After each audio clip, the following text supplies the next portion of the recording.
usia 50, kurangkan 10 perkara dan banyakkanlah 10 perkara. Yang pertama, kurangkanlah makan, banyakkanlah berpuasa.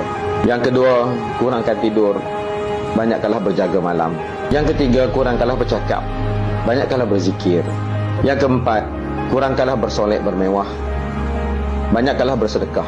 Yang kelima, kurangkanlah bergaul, banyakkanlah bersendirian, bermuhasabah diri.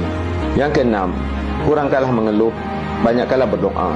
Yang ketujuh, kurangkan aktiviti dunia, banyakkanlah aktiviti akhirat. Yang ke-8, kurangkanlah meminta kepada manusia, tapi banyakkanlah memberi kepada manusia. Yang ke-9, kurangkan meminta pertolongan daripada manusia, tapi banyakkan meminta pertolongan keselamatan daripada Allah SWT.